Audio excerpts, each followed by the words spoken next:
बिस्मिल्लाहिर्रहमानिर्रहीम, अस्सलाम वालेकुम। पाकिस्तान मॉर्निंग में आपको खुशामदीद कहेंगे। मैं हूँ इशाल अदना और मैं हूँ मोहम्मद जुनैद हलीम। गुड मॉर्निंग, सुबह बखैर, जुम्मा मुबारक। नाज़रीन, आज मार्का हक में तारीख़ी फ़तह पर यौम तशक्कुर मनाया जा रहा है। तो सबसे पहले हम अपने प्रोग्राम में आज जो टॉप 5 स्टोरीज होंगी वो शामिल करते हैं कि हम आज अपने प्रोग्राम में किस किस टॉपिक पर बात करेंगे। तो सबसे पहले हम बात करेंगे मार्का हक में तारीख़ी फ़तह पर मुल्क भर में यौम तशक्कुर मनाया जा रहा है। पाकिस्तान का भारत को मुँह तोड़ जवाब था जो कि आज मुल्क भर में यौम तशक्कुर के तौर पर मनाया जाएगा। फिर बात होगी PSL सीज़न 10 की। नाज़रीन, कल पेशावर ज़ल्मी और कराची किंग्स रावलपिंडी स्टेडियम में मदे मुकाबल होंगे। 17 से 25 मई तक ये ज़बरदस्त मैचेस खेले जाएंगे और इंटरनेशनल प्लेयर्स एक बार फिर से आने से जो शायकीन क्रिकेट हैं उनका जज्बा, उनका जोश मज़ीद बढ़ गया।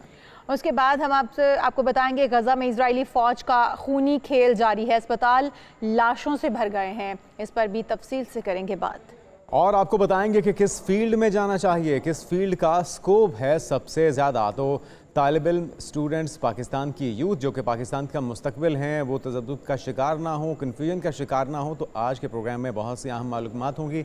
आपके फ्यूचर में होने वाले फ़ैसलों से मुतल्लिक आपको किस फील्ड में जाना चाहिए, आपको ये बताएंगे। उसके बाद आप से जानेंगे क्या बैठे बैठे आपके पाँव भी सो जाते हैं, और अगर सो जाते हैं तो कोलेस्ट्रॉल और यूरिक एसिड में कमी कैसे की जाए, वजूहात क्या हैं, इस पर भी बात होगी। माहिरीन हमारे साथ मौजूद होंगे। लेकिन सबसे पहले मार्का हक की बात की जाएगी जो कि आज दिन भर उसकी तकारीब जो है वो जारी रहेंगी। हमने देखा जिस तरह से 10 मई का वाक़या हुआ, पाकिस्तान को क्या पूरी दुनिया को ये उम्मीद नहीं थी कि पाकिस्तान के शाहीन इस तरह से फतह समेटेंगे और पाकिस्तान को फतह से हमकनार करेंगे। और ये हम नहीं कह रहे, ये इंटरनेशनल मीडिया इसका एतराफ़ कर रहा है। जिस तरह से पाकिस्तान ने मुंह तोड़ जवाब दिया भारत को, और भारत भी यकीनी तौर पर इस चीज़ से नाबल्द था। उसे पता ही नहीं था कि पाकिस्तान किस पावर के साथ अटैक करेगा। बिल्कुल, और इसके बहुत से सबूत मिल रहे हैं। सबसे पहला सबूत तो ये कि शफाफियत को मद्देनज़र रखा गया। पाकिस्तान की हुकूमत हो, पाकिस्तान की अफवाज हो, उनके तर्जुमान हो, मुसलसल जो टाइम लाइन उन्होंने पाकिस्तानी मीडिया और इंटरनेशनल मीडिया के साथ शेयर की है, जो फैक्ट्स उनके साथ शेयर किए हैं, वो शफाफियत की अक्कासी करते हैं।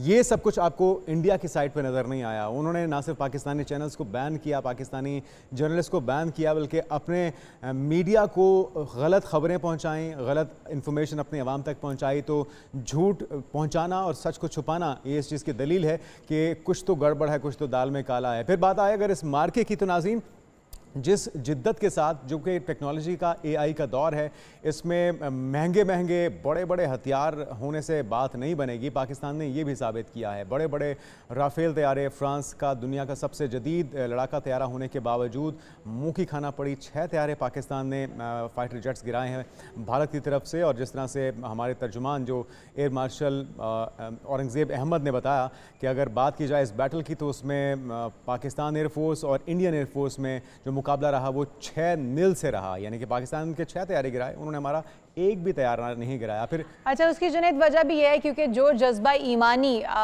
जो जज्बा शहादत पाकिस्तानी शाहीनों के पास है, मुसलमान शाहीनों के पास है, वो किसी सूरत भी इंडियन पायलट्स के पास या उनकी अफवाज के पास, उनकी एयरफोर्स के पास नहीं है। हमारे शाहीन जिस वक्त परवाज़ करने से पहले उन्होंने जिस तरह से अपने डेथ लेटर्स पर साइन किया, और जो उन्होंने उस वक्त तहरीर किया होगा अपने घर वालों के लिए, अपनी फैमिली, अपने बच्चों और अपनी बीवी के लिए या पेरेंट्स के लिए, वो यकीनी तौर पर काबिल तहसीन है। और उन्होंने अपने लिए जब आगाज़ किया तो इंशाअल्लाह से आगाज़ करते हुए इख्तिताम जो अपने लेटर का किया, इन्ना लिल्लाहि व इन्ना इलैहि राजिऊन से किया। और ये बात साबित करती है कि वो जज्बा शहादत लेकर यहाँ से परवाज़ किए थे और अल्लाह ताला ने उन्हें फ़तह से हमकनार किया। जज्बा शहादत भी, एक्सपर्टीज़ भी, और ये जो कॉम्बिनेशन था ये तबाहकुन साबित हुआ हमारे दुश्मन के लिए। और वो कुछ और ही ख्वाब ख्याल की दुनिया में रह रहे थे, अहमकों की जन्नत में रह रहे थे। अपने अवाम को झूठ तो वो बोलते ही हैं, अपने लोगों की बलि चढ़ा के वो समझ रहे थे कि धावा बोल देंगे, वो चढ़ाई कर लेंगे पाकिस्तान पर। लेकिन सारे जो उनकी चालें थी वो उनके ऊपर ही फिट हो गई, और वो ट्रैप जिसके लिए पाकिस्तान को फंसाना चाह रहे थे उसमें खुद ही फंस कर रह गए। बिल्कुल सही कह रहे हैं। और यही नहीं जुनैद, बल्कि अगर आप देखें तो उनको शायद ये भी लगता था, वो आप तो बिल्कुल सही कह रहे हैं कि वो अहमकों की जन्नत में रहते हैं, अपने लोगों को बेवकूफ़ बनाते हैं। उन्हें ये लगता था कि जिस तरह वो बॉलीवुड की फिल्मों में, अपनी बनाई हुई फिल्मों के अंदर उनका हीरो आता है और पाकिस्तान के बहुत सारे एमिनेशंस, पाकिस्तान के बहुत सारे अड्डे तबाह करता है और फिर वापस चला जाता है, यही कुछ होगा। लेकिन वो भूल बैठे थे। ये आप ठीक कह रही हैं। और एक छोटा सा रजनीकांत नरेंद्र मोदी के अंदर भी बसता है। आपको पता है कि वो इस तरह के बड़के मार के, इस तरह की धमकियाँ दे के ये कोशिश करते हैं कि वो शायद बॉलीवुड के हीरो नज़र आएंगे, लेकिन वो इतने भद्दे और इतने नाकाबिले बर्दाश्त दिखते हैं, और मेरे ख्याल में बहुत बड़ी हिम्मत की बात है, हिम्मत दाद देनी चाहिए इंडियन अवाम की कि वो इस तरह का प्राइम मिनिस्टर बर्दाश्त किस तरह से करते हैं। वो मतलब किसी भी सूरत में काबिल कबूल नहीं दिखता, लेकिन जब वो इस तरह का झूठ बोलते हैं तो और भी बुरे दिखते हैं। और ये सारा कुछ करने के बाद वो एक्सपेक्ट करते हैं कि पाकिस्तान उसका सब्र से तहम्मुल से मुजाहरा करेगा, जवाब नहीं देगा। तो बहरहाल ये सारा कुछ हुआ है और इस दिन को मनाए जाने का मकसद यही है कि इसकी अहमियत को ना सिर्फ याद रखा जाए, बल्कि आने वाली जो हमारी जनरेशन्स हैं वो भी इसको समझ सके। तो डॉक्टर हुमा बकाई साहिबा हमारे साथ मौजूद हैं, आपको वेलकम कहेंगे। डॉक्टर साहिबा, आज यौम तशक्कुर पूरे पाकिस्तान में मनाया जा रहा है। यकीनी तौर पे अल्लाह ताला का जो एहसान हम पे है उसका शुक्र मनाना बहुत ही ज़रूरी है। ना सिर्फ पाकिस्तानी मीडिया बल्कि अब तो इंटरनेशनल मीडिया भी बता रहा है जो कारनामा पाक फ़ौज ने सर अंजाम दिया है, और तमाम ही शोबों में, सिफारती सतह पे, अस्करी सतह पे, पाकिस्तान की मीडिया हो, पाकिस्तान की आवाम हो, जिस तरह से इस मार्के को सर अंजाम दिया, यकीनी तौर पे शुक्र तो बनता है। जी बिल्कुल, अल्हम्दुलिल्लाह हमारा सफारतकारी भी इंतहाई उम्दा थी, और जब अग्रेशन आया इंडिया की तरफ से तो उसका जवाब भी पार एक्सीलेंस था। लेकिन सबसे बड़ा सवाल ये है कि इंडिया ने जो इल्ज़ाम लगाया था वो लोग तो आज तक नहीं पकड़े गए। ऑक्यूपाइड कश्मीर एक ऐसी जगह है जहाँ हर 4 या 5 आदमी पर एक फौजी खड़ा है। जिस जगह ये वाकया हुआ था वहाँ पर कोई दाखिल नहीं हो सकता चेक पोस्ट से गुजरे बगैर, और अब तो ये खबरें आ रही हैं कि उन्होंने 3-4 दिन पहले चेक पोस्ट ही वहाँ से हटा दी थी, ख़त्म कर दी थी। इसका मतलब है कि ये तो इन्होंने खुद करवाया और फिर ये सारा खेल शुरू किया। मेरा तो ख्याल है कि अब इसकी इंटरनेशनल इन्वेस्टिगेशन होनी चाहिए कि इंडिया की डिजायर्स और डिजाइन्स क्या थे। और हुमा साहिबा, ये तो पाकिस्तान पहले दिन से कह रहा है कि इसकी शफाफ तहकीकात होनी चाहिए, और उन्होंने ये भी कहा था कि न्यूट्रल वेन्यू बना लिया जाए, न्यूट्रल किसी कंट्री को डिसाइड कर लिया जाए जो कि इसकी तहकीकात करवाए और इस तमाम हकायक को सामने लाए। और अगर पाकिस्तान इसमें कसूरवार है किसी भी तौर पर तो पाकिस्तान सज़ा के लिए तैयार है, लेकिन पाकिस्तान के ऊपर ब्लेम गेम ना की जाए। लेकिन सॉरी टू से भारतीय मीडिया जो वावेला करता है वो उसको समझता है कि वही सच मान लिया जाएगा पूरी दुनिया में, और अब तो दुनिया को पता चल गया। लेकिन डीजीएमओज की मीटिंग्स के बाद और डीजीएमओज की कन्वर्सेशन के बाद हमने देखा उनके दरमियान डायलॉग होने के बाद सीज फायर तो हो गया, अब तीसरी बार डीजीएमओज के दरमियान मुज़ाकरात होने जा रहे हैं। सीज फायर होने के बावजूद भी भारत की तरफ से छेड़खानी अभी तक हुमा साहिबा जारी है। वो सिंतास मुआहदे को ले लिया जाए या वैसे छोटी मोटी शरारतें ले ली जाएं, समझती हैं कि अब जो डीजीएमओज के दरमियान होने वाली कन्वर्सेशन है वो कितनी सूदमंद साबित होगी इस सीज फायर के लिए और खित्ते के अंदर अमन कायम करने के लिए? देखिए कि डीजीएमओस की जो मीटिंग है वो एक रेगुलर फाल है, और वहाँ ठीक है वो हो रही है रेगुलरली, और सिर्फ सीज फायर को एक्सटेंड किया जा रहा है। लेकिन जो मेजर कंसर्न्स हैं वो तो डीजीएमओ लेवल्स पे एड्रेस नहीं होंगे। जैसे आपने अभी जिक्र किया, सिंतास मुआहदा है, फिर भारत ये कोशिश कर रहा है कि मतलब IMF को कभी अप्रोच करता है कि पाकिस्तान की ट्रांसमी रिलीज करो, कभी फैटफ वालों को रिलीज करता है, को अप्रोच करता है कि जी आप इनको दोबारा से रिविजिट करें अपना डिसीजन। फिर वेस्टर्न बॉर्डर पर भी वहाँ इन्होंने एक्टिविटी बढ़ाई है, तो बजाय इसके कि बैक ऑफ करे वो पलट के डिफरेंट फ्रंट्स की से पाकिस्तान पर हमला करने की कोशिश करे। इसलिए मैं समझती हूँ कि ज़रूरी है कि हम इंटरनेशनल कम्युनिटी को इंगेज रखें, क्योंकि मीडिएशन जो है उसकी बात हुई थी, थर्ड कंट्री मीडिएशन की बात हुई थी। अब तो ना वो मीडिएशन को तैयार है ना, और बरमला ढिठाई से कहते हैं कि सिंतास मुआहदा रिस्टोर नहीं होगा। तो फिर इसका तो मतलब है कि भारत जो है वो मजीद अग्रेशन देख रहा है, नीयत में फतूर है। अच्छा, जिस तरह आपने हुमा बकाई साहब कहा कि अभी तक तो इन्वेस्टिगेशन ही कंप्लीट नहीं हुई, पाकिस्तान पे जंग मुसल्लत कर दी गई, ये सवाल तो पूछना चाहिए उनकी अपने अवाम को भी, इंटरनेशनल मीडिया को भी। डोनाल्ड ट्रंप के रवैये को किस तरह से देख रही हैं आप? इंटरनेशनल सुबकी का सामना तो नरेंद्र मोदी को हो ही रहा है, लेकिन ट्रंप के रवैये में जो तब्दीली है, जिस तरह से बार बार वो तज़किरा कर रहे हैं और ह्यूमिलिएट भी किया जा रहा है नरेंद्र मोदी को, उनकी हुकूमत को। गुज़िश्ता रोज़ भी उन्होंने एप्पल के सरबराह के हवाले से जो कहा है कि आप भारत में ना लगाइए कारखाने, आप अमेरिका में लगाइए, वो तो टैरिफ ही बहुत लगाते हैं। तो ये सारी चीज़ें सेटबैक्स हैं, इसको बड़ा चेंज कहेंगे उनके रवैये में, हिकमत अमली में, या ऐसे ही गैर मुतवक्के बयान देते रहते हैं डोनाल्ड ट्रंप? इसको एक आम रूटीन का बयान समझा जाए? प्रेसिडेंट ट्रंप इंतहाई प्रैग्मेटिक इंसान है। वो ग्राउंड पे सूरत हाल देखकर अपने बयानात को ट्वीक कर लेते हैं। जो टिम कुक के हवाले से बयान आया वो ठीक इसलिए अहम है है। हुमा साहिबा, वक्त थोड़ा कम था, हम आपसे मजीद भी जानेंगे, आपकी राय लेंगे, लेकिन एक ब्रेक शामिल करते क्योंकि प्रोग्राम अभी जारी है, बहुत सारे अहम इश्यूज हमारे पास मौजूद है जिनके ऊपर बात करेंगे हमारे साथ के बाद। Stay with us.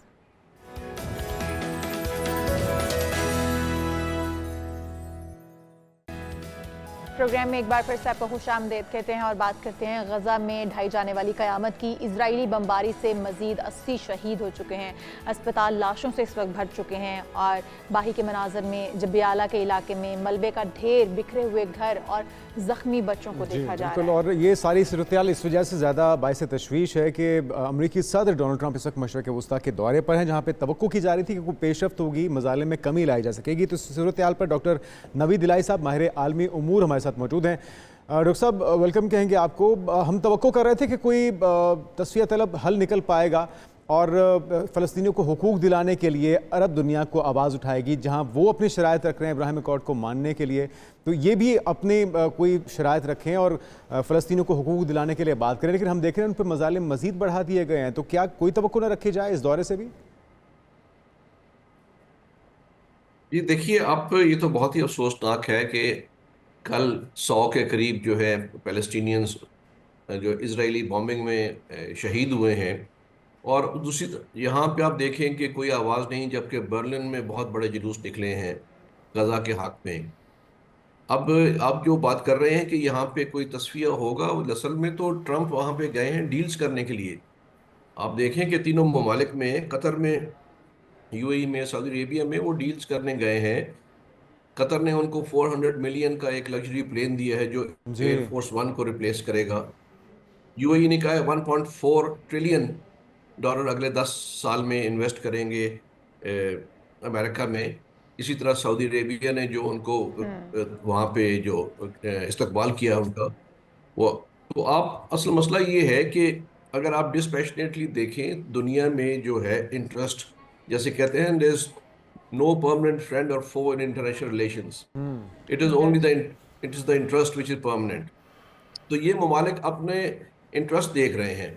देखिए, उनका आर्गुमेंट जो है, जो बहुत ज्यादा डॉक्टर साहब, बिल्कुल सही कह रहे हैं, आप बिल्कुल सही कह रहे हैं। ये बिजनेस डील हो रही हैं और ये जो इस वक्त विजिट किया जा रहा है वो भी बिजनेस का एक हिस्सा है, उसको बिल्कुल हम ये समझने के लिए तैयार हैं। लेकिन जहां पर अब्राहम अकॉर्ड को तस्लीम करने की बात की गई है और डोनाल्ड ट्रंप साहब की जानिब से कहा गया मुझे बड़ी खुशी होगी अगर सऊदी अरब जो है उसको तस्लीम कर लेता है, तो क्या मुस्लिम उम्मा को, मुस्लिम ममालिक को इस तरह की ख्वाहिश का इजहार नहीं करना चाहिए था या ये मुद्दा सामने नहीं रखना चाहिए था? क्योंकि यकीनी तौर पर मुसलमानों का भी किबला अव्वल है फ़लस्तीन, और फ़लस्तीन के लिए जो तमाम मुसलमान अपने दिल के अंदर एक मोहब्बत रखते हैं, एक अकीदत रखते हैं, उससे भी इनकारी तो नहीं है। तो फिर क्या मुस्लिम उम्मा को, मुस्लिम ममालिक को इस वक्त में ये बड़ा इंपॉर्टेंट दौरा है, बिल्कुल डील्स होनी चाहिए, बिजनेस डील्स भी होनी चाहिए, लेकिन उसके अंदर ये मामला उठाया जाना, उम्मीदें तो यही थी कि ये इस दौरे में कुछ ना कुछ पेशरफ्त होगी। इस एंगल से तो मुस्लिम उम्मा के हवाले से तो जाहिर है कि ये बात करनी चाहिए थी। मैं तो कह रहा हूँ कि यूरोप जो है इस पे आवाज़ उठा रहा है, तो मुस्लिम उम्मा तो उठानी चाहिए थी। लेकिन मैं ये अर्ज कर रहा हूँ कि जैसे आपने खुद अब्राहम अकॉर्ड की बात की, इवन आप अल जजीरा टीवी को देखें जो सबसे ज़्यादा आवाज़ उठाता है फ़लस्तीनियंस के लिए, इस दौरे के दौरान वो भी काफ़ी जो है म्यूटेड लगे हैं। उन्होंने इस पे कोई ख़ास बात नहीं की। ज़्यादा उनका फोकस जो है इस दौरे की कवरेज पे था, एक पॉजिटिव इमेज दे रहे हैं एक दूसरे के लिए। तो मैं ये अर्ज कर रहा हूँ कि इनकी एक, देखिए, ये भी बात समझने की है कि ये जो ममालिक हैं, ये हमास को और मुस्लिम ब्रदरहुड को, जो अक़वानुल मुस्लिमीन है, उसको पसंद नहीं करते। उनका ये कहना है कि इन्होंने ये जंग का आगाज़ कर दिया है और हम, हमारे से पूछे बगैर, हमें बताए बगैर, और अब हम इसमें कूद पड़े। तो हमने एक स्ट्रेटेजी और विजन बनाया अपने ममालिक की तरक्की के लिए, वो सारा सेबोटाज हो जाएगा। तो मेरा ख्याल है कि उसके लिए वो बहुत ही प्रैग्मेटिक अप्रोच के साथ चलने की कोशिश कर रहे हैं। लेकिन साथ उनको यही मौका था जब आप कह रहे हैं कि 1.4 ट्रिलियन हम ठीक है। और प्रोग्राम में कुछ अहम टॉपिक्स अभी भी मौजूद हैं, लेकिन यहाँ पर एक ब्रेक का वक्त हुआ है, हमारे साथ ही मौजूद रहिएगा। मिलने के लिए पहुंच रहे हैं तकरीबन।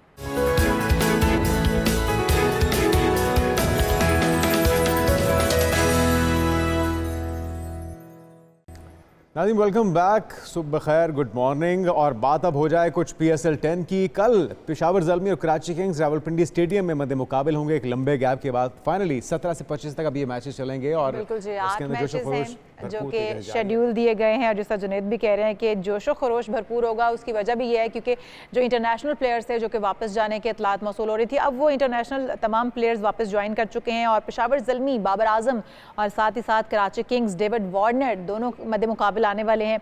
हमारे साथ मौजूद हैं अहमद कुरैशी, स्पोर्ट्स तज्ज़ियाकार। वेलकम टू शो कहेंगे अहमद आपको भी। अहमद, क्या देख रहे हैं, कितना सख्त मुकाबला होता हुआ देख रहे हैं, काया पलट भी सकती है? बिल्कुल, PSL में काफ़ी ज़्यादा इंटरेस्टिंग सिचुएशन है इस वक्त। आई थिंक क्वेटा ग्लैडिएटर वाहिद ऐसी टीम है जिसके बारे में हम कंफर्म कह सकते हैं कि वो आगे चली गई है प्लेऑफ्स के लिए। बाकी पेशावर, कराची, इस्लामाबाद, लाहौर के इस वक्त PSL में काफ़ी ज़्यादा इंटरेस्टिंग सिचुएशन है। क्वेटा के अलावा किसी भी टीम का भी हम कंफर्म नहीं कह सकते कि कौन सी टीम प्ले ऑफ के लिए सेकंड नंबर पे या थर्ड नंबर पे या इवन फोर्थ नंबर पे क्वालिफाई करेगी, क्योंकि जो पेशावर और कराची का मैच है जितना वो इंटरेस्टिंग है, उससे ज़्यादा इंटरेस्टिंग पेशावर और लाहौर वाला मैच भी है। क्योंकि अगर वो पेशावर जीत जाती है तो पेशावर थ्रू कर जाएगी, अगर लाहौर जीतती है तो लाहौर थ्रू कर जाएगी। और अगर पेशावर कराची के अगेंस्ट जीत भी जाती है तो 10 पॉइंट पे आ जाएगी, और अगर लाहौर से हार जाती है तो फिर ये देखना होगा कि पेशावर और इस्लामाबाद में से किसका रन रेट अच्छा कौन आगे थ्रू करेगा। तो ये अच्छा, अभी काफी इंटरेस्टिंग एक सिचुएशन है। अहमद, शान मसूद जो हैं उनके ऊपर अगर थोड़ा सा आ जाएं तो उन्हें अब टेस्ट टीम से कप्तानी से हटाए जाने के इम्कानात रोशन हो गए हैं। वैसे भी उनकी परफॉर्मेंस पर सवाल उठ रहे थे, और यकीनी तौर पर हटाया जाना ऐसा इकदाम हो सकता है, लेकिन समझते हैं कि जो नए कप्तान लाए जा रहे हैं, जिनका नाम सामने आ रहा है कप्तान सऊद शकील, जिनको कप्तानी सौंपी जाएगी, उनकी परफॉर्मेंस देख रहे हैं, उनको किस तरह से ले रहे हैं इस फैसले को कि बेहतर साबित होगा? देखिए, मेरे ख्याल में सऊद के मामले में पाकिस्तान क्रिकेट बोर्ड वही गलती रिपीट कर रहा है जो बाबर आजम के मामले में पाकिस्तान क्रिकेट बोर्ड ने की थी। अगर सऊद की अच्छी परफॉर्मेंसेज हैं टेस्ट में तो उसको एज अ बैट्समैन अभी कंटिन्यू करना चाहिए था। आगा सलमान मेरे ख्याल में आपके पास एक बेहतर ऑप्शन थे कप्तानी के लिए। सऊद शकील को आप वाइस कप्तान बना के आगा सलमान के अंडर ग्रूम कर सकते थे। With the passage of time वो अपनी जो कप्तानी है वो भी सीखते और इम्प्रूवमेंट भी लेके आते, और उन पे कहीं ना कहीं प्रेशर भी कम होता एज वाइस कैप्टन, जो कि उनकी बैटिंग को ज़्यादा अफेक्ट ना करता। लेकिन पाकिस्तान क्रिकेट बोर्ड के फैसले इसी तरह के होते हैं जिनके कोई सर पैर नहीं होते। अभी माइक हैसन भी आए हैं, सो शायद वो चाह रहे हों कि चेंजेस हों पाकिस्तान क्रिकेट टीम में। तो मेरे ख्याल में बेहतर ये था कि सलमान अली आगा को कंसीडर किया जाता रादर देन सऊद शकील। तो आपको लगता है कि इस वक्त जो तब्दीली मुतवक्के है सऊद शकील के आने के बाद जो मतलूबा नताइज हैं वो हासिल हो पाएंगे, और अगर इस बार भी खुदा ना खास्ता वैसा ना हुआ जैसा सोचा जा रहा है तो फिर क्या ऑप्शन है हमारे पास? देखिए, फिर यही ऑप्शन है कि आपको अब सऊद को अगर आप लगा रहे हैं तो आपको उसको थोड़ा सा टाइम देना पड़ेगा, थोड़ा सा उसको स्पेस देना पड़ेगा ताकि वो अपने प्लान्स के हिसाब से चीज़ों को एग्जीक्यूट कर सके। अब हम लोग ये चाहते हैं कि आज अगर कप्तान बना है तो कल पाकिस्तान वर्ल्ड नंबर 1 बन जाए, तो इस तरह तो नहीं हो सकता।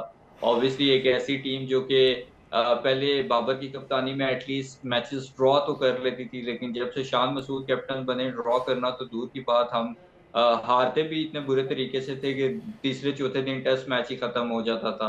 बांग्लादेश तक से तो हम वाइट वॉश हो चुके थे। अब मुझे नहीं पता पीछे कौन सी टीम रहेगी है जिस उम्मीद कर सकते हैं हम बेहतरी की उम्मीद कर सकते हैं हम। बहुत शुक्रिया, अहमद कुरैशी हमारे साथ मौजूद थे, और जिस तरह से वो कह रहे थे फैसला हमेशा इसी तरह से पाकिस्तान क्रिकेट बोर्ड की जानिब से किया जाता है, लेकिन इस बार हम उम्मीद करते हैं कि परफॉर्मेंस में कोई बेहतरी आएगी। आते हैं नाज़रीन अपने मौज़ूआत की तरफ, और बहुत ही अहम मौजू है, ख़ासतौर पर जो हमारी यूथ है वो बड़ी परेशान होती है अपने फ्यूचर को लेके, किस फील्ड का चुनाव किया जाए, कौन सी फील्ड का स्कोप है, तो ये वो सारे सवालात हैं जिसको जानना, उस पर काम करना बहुत ज़रूरी है। पहले तो आला तालीम जो है वो अहमियत उसकी बिल्कुल मौजूद है, और उसके बाद जहाँ पर तालीम हासिल करने के बाद माशरे में एक शऊर बेदार होता है, वहीं पर आला तालीम जो है वो हमारी तरक्की के दर भी खोलती है। और जैसा से जुनैद ने कहा कि सही समत का तयन होना बहुत ज़रूरी है कि हमें कौन सी फील्ड अपने लिए चूज़ करनी चाहिए, कौन से करियर में स्कोप ज़्यादा है, ये जानेंगे। हमारे साथ हसन रज़ा साहब मौजूद है, मोटिवेशनल स्पीकर, करियर काउंसलर भी हैं। आप वेलकम टू शो कहेंगे आपको। Thank you. हसन रज़ा साहब, पहले तो हम इसी के ऊपर आ जाते हैं कि तालीम के ऊपर बच्चे बड़े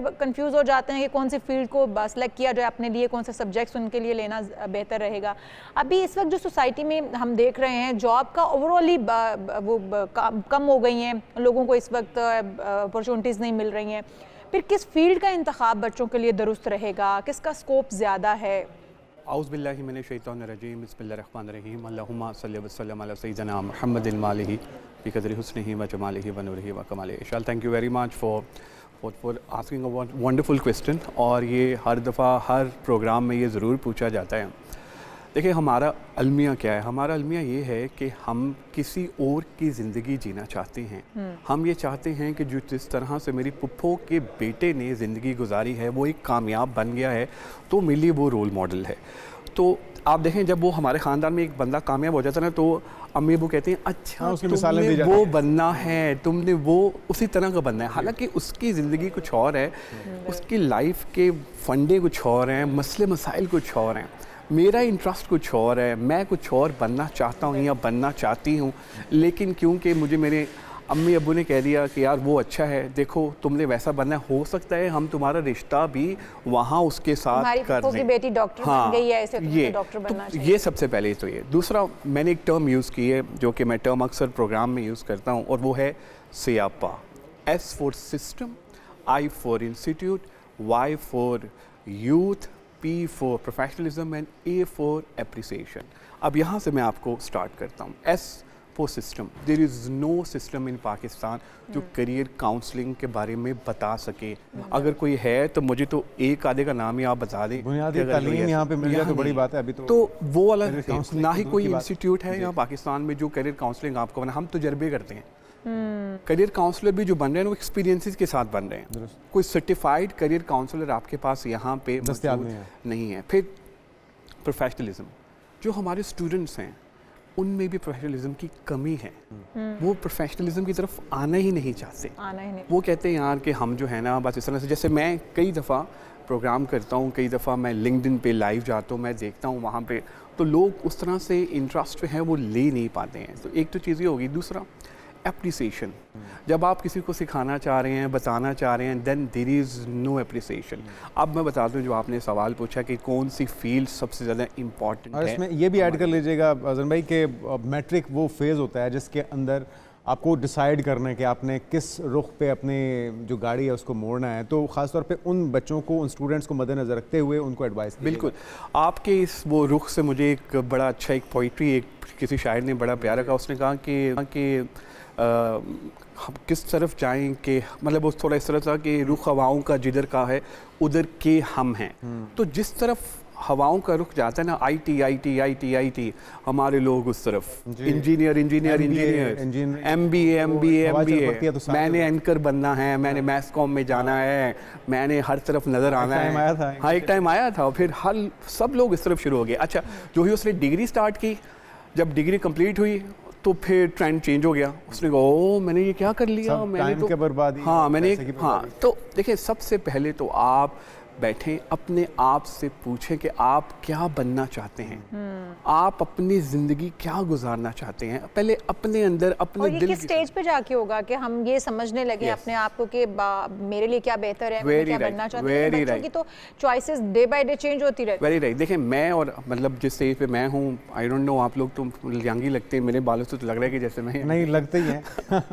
तो देखिए, जब हमने अपना करियर का स्टार्ट किया था ना, तो मुझे मेरे फादर ने कहा था तुमने जॉब करनी है, तुमने नौकरी करनी है। और वो भी मुझे ग्रेजुएशन में, आई एम ओल्ड रावियन, जब मैं गवर्नमेंट कॉलेज में गया तो कहा था यहाँ तो तुमने पुलिस में जाना है, यहाँ तुमने लॉयर बनना है, यहाँ तुमने जॉब करनी है। यहाँ भी उस फेज से गुजर चुके हैं। गुजर चुका हूँ। लेकिन कभी किसी ने ये नहीं कहा कि तुमने अपना बिजनेस स्टार्ट करना है। ये जितने भी लोग हमें देख रहे हैं ना आज, मैं इनको ये कहना चाहता हूँ यार कि नौकरी नहीं मिल रही, नो प्रॉब्लम, छोटे छोटे बिजनेस स्टार्ट कर लें, लेट्स टेक इनिशिएटिव। अगर आपको नौकरी नहीं मिले तो आप नौकरी देने वाले उसके बाद फिर पहला सवाल स्टूडेंट्स का ये होता है कि हमारे पास सरमाया नहीं। बिल्कुल बिल्कुल तो उनको ये भी बताइए ना कि सरमाया नहीं चाहिए, बिजनेस सरमाया नहीं चाहिए आपको, विल पावर। हमारा मसला ये है कि हम सोचते बहुत हैं। देखिए हम सोच के ना हमने अपनी सोच को ना रोक दिया है। जी जी जी। हमें स्टेप लेना है। देखें अब हमारे यहाँ ग्लोबली क्या देखें, ग्लोबली जब बच्चा स्कूल में जाता है ना, उसको करियर पाथ उसका इंटरेस्ट देखते हुए डिफाइन कर दिए जाते हैं। हमारा करियर पाथ बाय चॉइस नहीं होता, बाय चांस होता है कि यार हमने इस तरफ आने। आप देखें कई एंकर हैं हमारे यहाँ पे, वो डॉक्टर्स हैं लेकिन बहुत अच्छे एंकर हैं, उनकी डिग्री एक्चुअली में कुछ और है, इसी तरह से चीज़ें हैं। तो मेरा ख्याल ये है कि जब आप स्कूल्स में अच्छा, ये तो हसन भाई समझ में आ गई कि आपने की एडवाइस ये है कि आपने बिजनेस को तरजीह देनी है जॉब के बजाय। अच्छा, अब एआई का दौर है, अब आपके पास वो अपॉर्चुनिटीज़, वो मौके हैं जो आपके पास 5 साल 10 साल पहले नहीं थे। तो उसको किस तरह से यूटिलाइज़ किया जाए, किस तरह से आप अपनी स्ट्रेंथ को बढ़ा सकते हैं बग़ैर या लिमिटेड एसेट्स के साथ, सरमाए के साथ? देखें जो भी एआई का दौर अभी चल रहा है ना, जितने भी लोग हमें देख रहे हैं, इस एआई से आपने फ़ायदा उठाना है। डरना नहीं है कि यार एआई आया तो शायद मेरी जॉब्स जो हैं वो चली जाएगी या इस तरह हो जाएगा, ऐसा नहीं है। एआई को आपने सीखना है।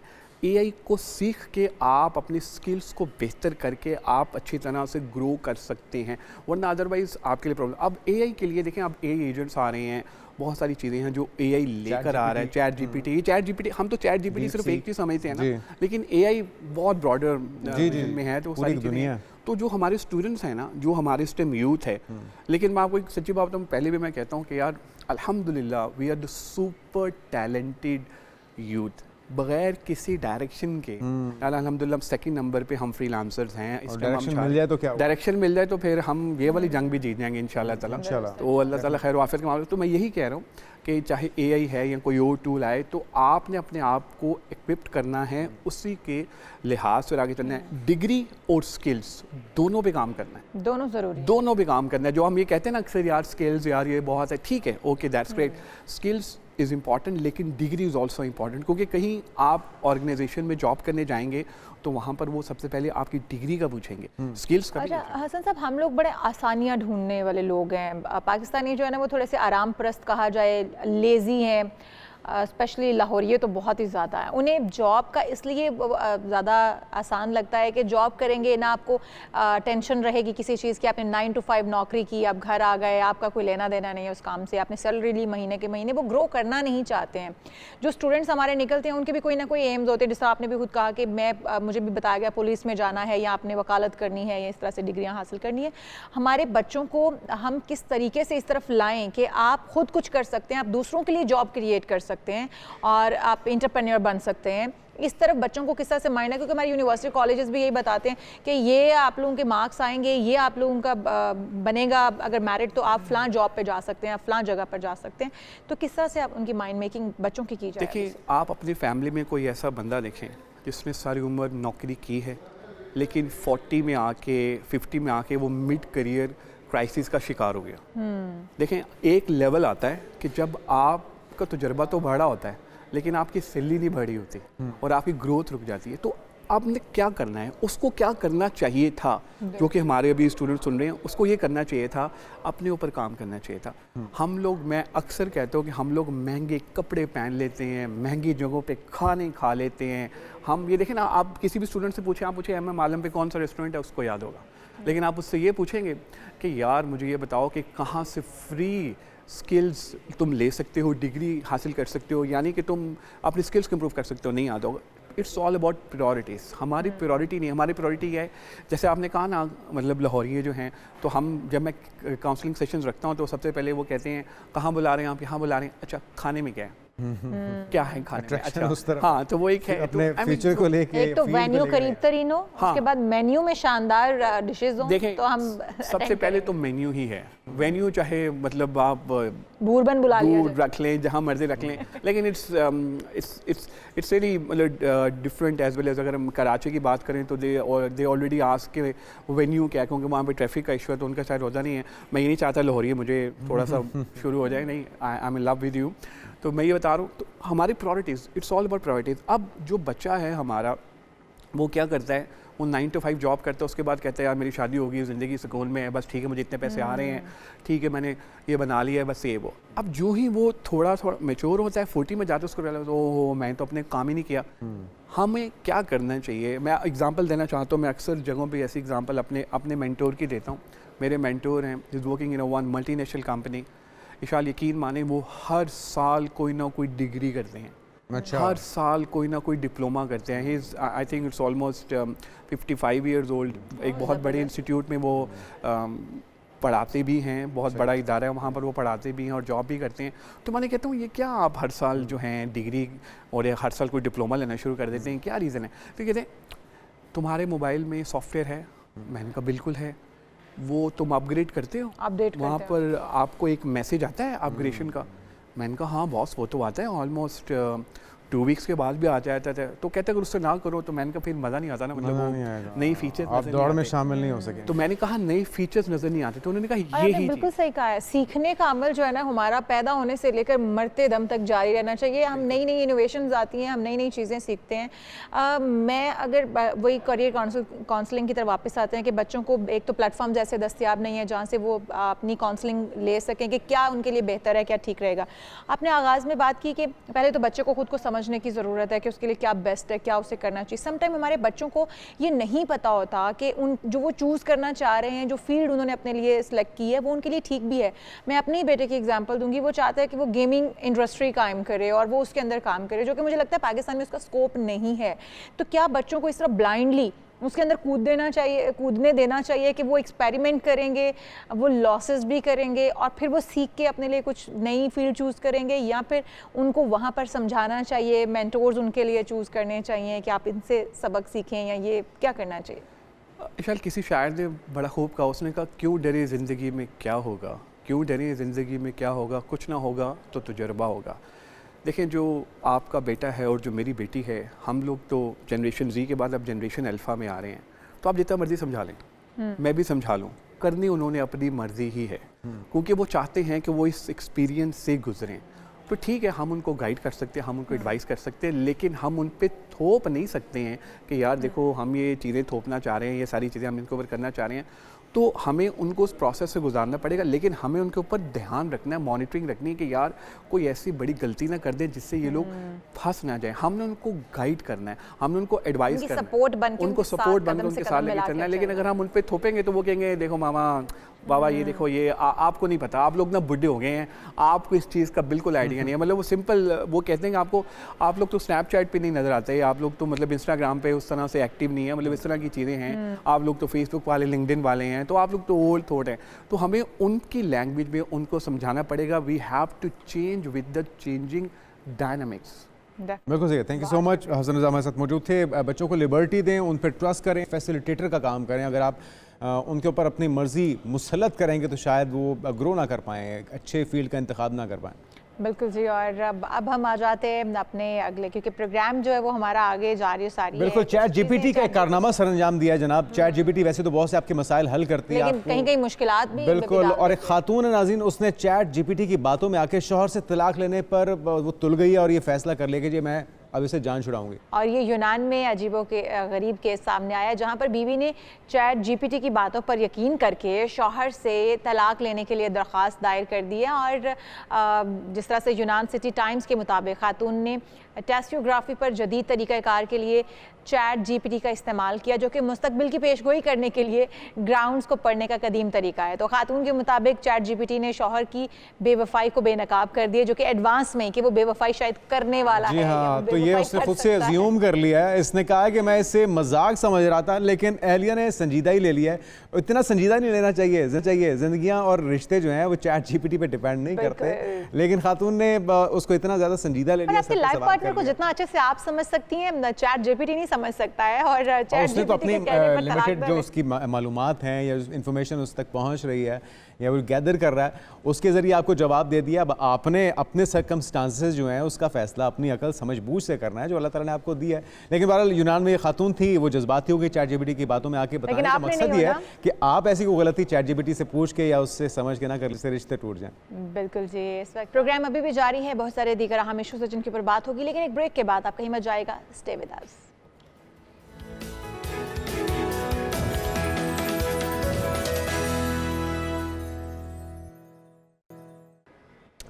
नाज़रीन वेलकम बैक। आते हैं अपने टॉपिक की तरफ और किस तरह से अपने टेंशन को काबू में लाया जा सकता है, किस तरह से आलमी दिन मनाया गया था हाइपरटेंशन का, तो इसके ऊपर ओवरकम करने का तरीका क्या है? क्योंकि अगर हाइपरटेंशन का आप शिकार रहें तो ये दीगर बीमारियों का आपको शिकार कर देती है। तो डॉक्टर मारिया, बहुत सारी बीमारियों की वजह जो है वो आपका इस तरह से स्ट्रेस में होना ही है। आपको बहुत सारी बीमारियां, बल्कि शुगर भी इसी वजह से हो जाती है। हम जानते हैं डॉक्टर मारिया खान हमारे साथ मौजूद हैं, माहिर ग़िज़ाइयत।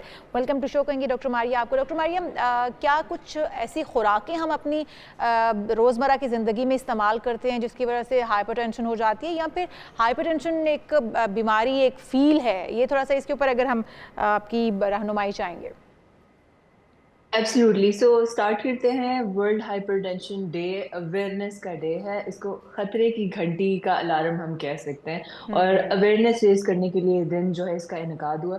तो पहले समझ लेते हैं ये वर्ल्ड हाइपरटेंशन डे। हाइपरटेंशन है क्या? ब्लड प्रेशर की शिद्दत। हमारे रगों के अंदर से जो खून दौड़ रहा है ना, दिल उसको पंप कर रहा है।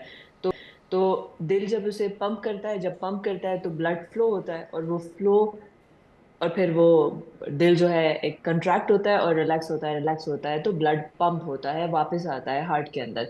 तो जब इसमें शिद्दत ज़्यादा होती है, नॉर्मल एक रेंज है 110/70, और अगर इससे जितना ब्लड प्रेशर बढ़ता रहता है, इसका मतलब ये है कि जब आपका हार्ट पंप कर रहा है तो बहुत शिद्दत से आपके पूरे जिस्म में जो है ब्लड का फ्लो हो रहा है, और जितना तेज फ्लो होगा तो आपकी आर्टरीज को वो प्रेशराइज करेगा। आपकी छोटी छोटी वेसल्स होती हैं, और ये ओवर टाइम शदीद डिजीजेस का, हमारे जो हार्ट अटैक है, स्ट्रोक है, और दिल की जो सारी बीमारियां हैं, किडनी फेलियर तक की जो डिजीज है उसका सबब बनता है। और अगर हम, तो कहानी शुरू होती है हाइपरटेंशन से, कहानी शुरू होती है ब्लड प्रेशर से। तो हम इसी स्टेज पे अगर इसको मैनेज करें तो अच्छा। ये एक और डॉक्टर चीज है मारिया, इसमें कि इसको ये साइलेंट, मैं आपसे जानना चाह रही थी कि ये हमारी लाइफस्टाइल ऐसा होता है, खुराक में कुछ ऐसी चीज़ें हम शामिल कर लेते हैं, जैसे कहा जाता है कि ब्लड प्रेशर अगर हाई हो रहा है तो आप नमक बहुत ज़्यादा खाते हैं तो आप हाइपरटेंशन का शिकार हो जाते हैं। क्या ये बात दुरुस्त है, और कौन सी और ऐसी खुराकें हैं जो कि इसमें अपना किरदार अदा करती हैं? एब्सोल्युटली। तो जब हम लाइफस्टाइल की बात करते हैं तो सिर्फ आपने ये नहीं सोचना कि मैं हम दिखने में अच्छा लगे। हमारा जो लाइफस्टाइल है, अगर हम देखें, हाइपरटेंशन को कम करना, ब्लड प्रेशर कम करने के लिए आपने एक्सरसाइज को ऐड करना है, पानी का अपना एडिशन करना है, नमक वाली डीप प्रोसेस्ड फैटी फूड का इस्तेमाल कम करना है, ख़त्म करना है, और शुगर का इस्तेमाल कम करना है। तो ये आपके हमारे लाइफस्टाइल की वजह से ही हमें हाइपरटेंशन हो रहा है, और वो फिर बिल्ड होके हमें स्ट्रोक, हार्ट अटैक और सडन डेथ का भी सबब बन रहा है। बहुत से केसेस में आजकल मेजॉरिटी केसेस में ये हो रहा है कि सडन डेथ हो रही है, और इसको हम इसका सदबाव कर सकते हैं अगर हम अपनी डाइट में से नमकीन, डीप फ्राइड चीज़ों को कम करें।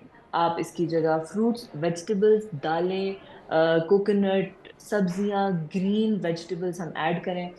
तेल कम करें, हम चीनी कम करें, पानी का इस्तेमाल ज़्यादा करें। और एक और वजह यह है कि आजकल का जो हमारा फास्ट दौर है ना, फास्ट चल रहा है सारा कुछ, जी जी, तो उसमें ये हो रहा है कि नींद की कमी और नींद की खराबी एक बहुत बड़ा इशू है।